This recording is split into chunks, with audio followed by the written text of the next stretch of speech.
د جناب موسی علیه السلام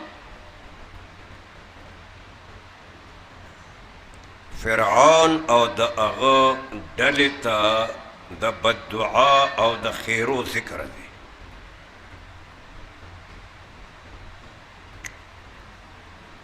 در حقیقت الله رب العزت فرعون او د هغه ډله باندې د الله پاک د نعمتونو د ناشکرۍ په نتیجه کې د مختلفو عذابونو فیصله کړې وه.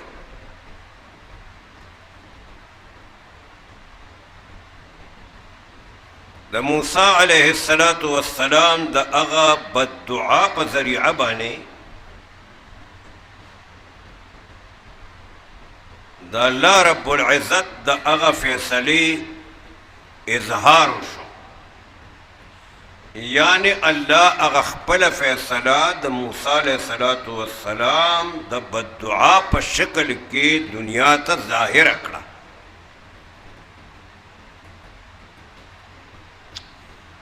د آیتونو ترجمه ده وقال موسی، د الله پیغمبر موسی علیه السلام و فرمایل ربنا اے زمونږ ربه، الله ته زما هم رب یې او د دې تمام کائنات هم رب یې. انک آتیت فرعون وملأه،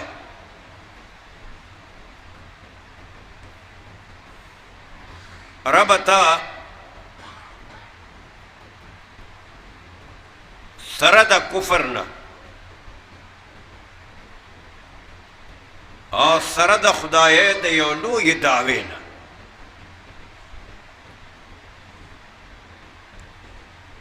فرعون او د هغه ډلې ته د دنیا په دې زندګۍ کې هر قسم نعمتونه ورکړي دي، مال او دولت دې ورکړي دي،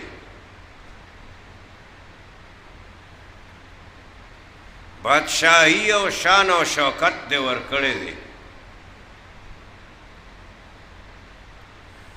روب او هیبت او دبدبه دې ورکړي ده.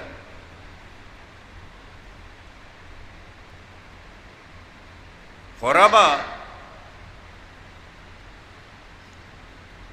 پکار خدا و چې ستا د هغه نعمتونو دې ټولو شکریه ادا کړې وي.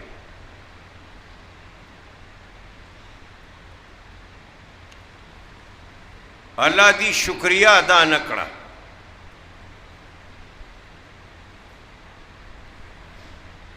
بلکې ما سره دا خطره ده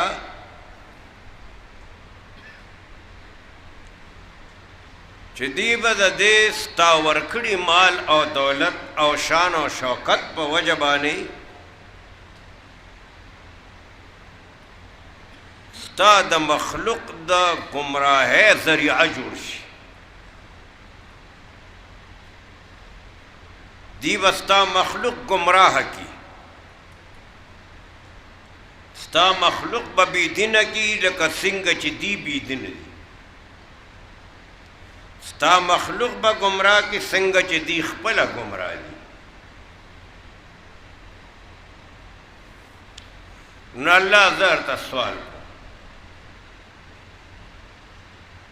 چې دینه خو زما اوس د ایمان تمه او امید نشته،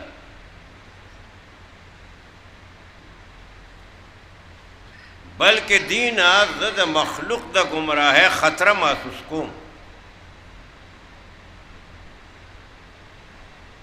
نو الله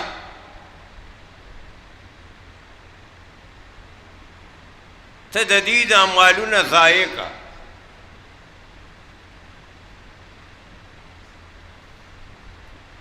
د دې د اعمالونه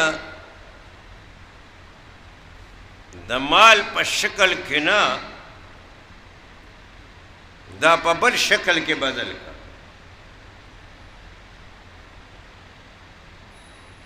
ربنا اطمس على اموالهم.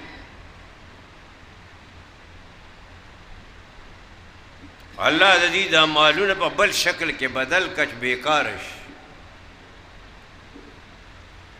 دعا الله قبول کړه، سوال الله قبول کړه. دا غي غسرا سپین او مال او دولت سچیو آغا الله د کانی په شکل کې بدل کړ. فیصله خراب د اغي د هلاکت اسم کړي و. خو دې دعا د موسی علیه السلام سره الله پاک اغي ته هغه خپل ورکړې نعمت پاتې نه کړ، بلکې هغه نعمت یې د اغي دپاره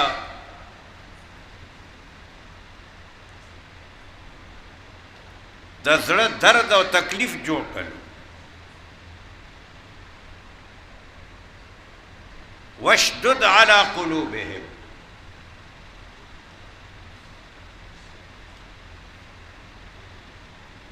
الله مال او دولت هم ضایع کا، زړونه هم سخت کا، فلا یؤمنون.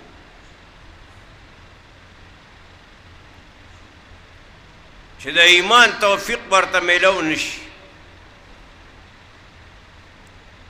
ما مخکې عرض کړی دی چې الله فیصله کړې وه د هغې د ناشکرۍ د هغې د ګمراهۍ په وجه د موسی علیه السلام د خولې نه الله پاک دا الفاظ د بددعا وباسي چې فورا عمل شروع شي.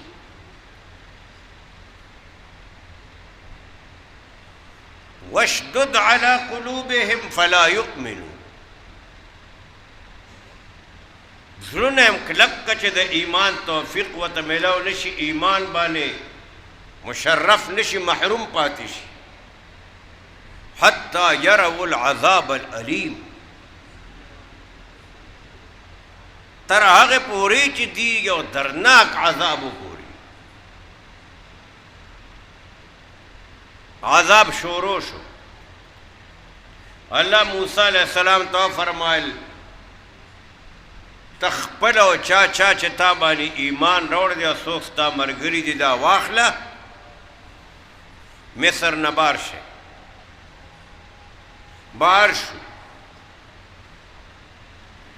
فرعون او د هغه ډله او د هغه ملګري دا د دې په تلاش کې ووته.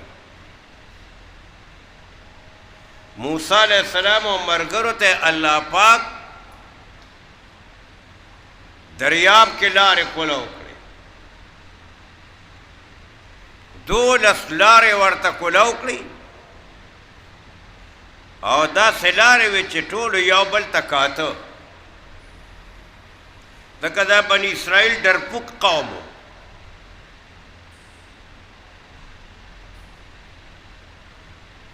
نو دی پورې واته فرعون او د هغه ډله چې ورپسې دریاب ته وردن نشو، الله پہ هغه کولو کړې لارې پہ خدای را باندې کړه او اوبه را یو ځای شوي. نو کله چې په خپلو غرقېدو باندې پوه شو،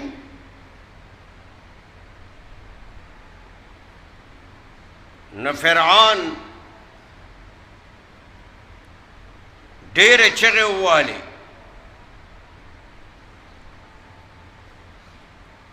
او الله ته سوال کو او ایمان هم راوړلو.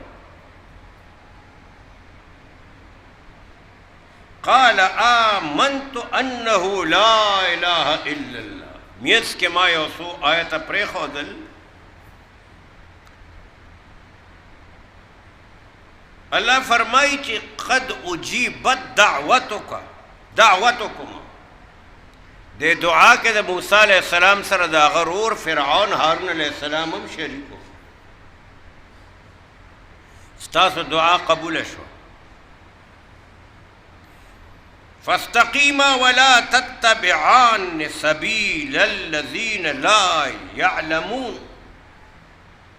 د دې ناپوهه خلقو د لارې تابعداري ونه کې.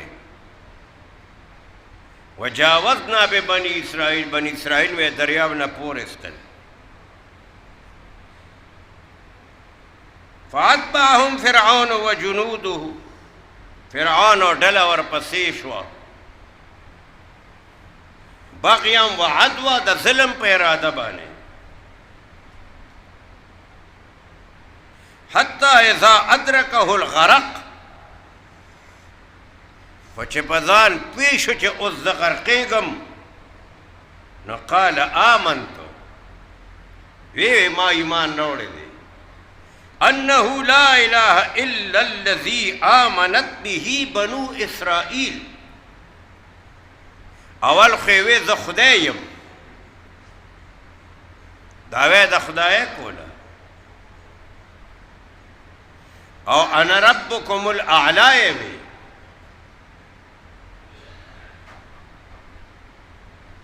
خو چې کله په غرقېدو شو نو هغه خدای باندې ایمان راوړی دی چې کم باندې موسی او هارون او د بني اسرائیل ایمان راوړی دی.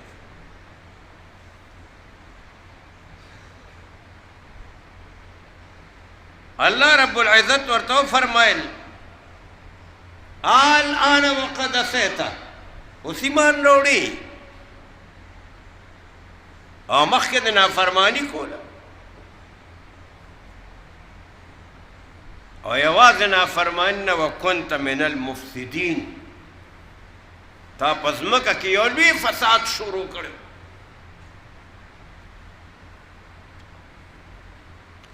زما وروڼو دا د آیتونو ترجمه وه، ما عرض کړه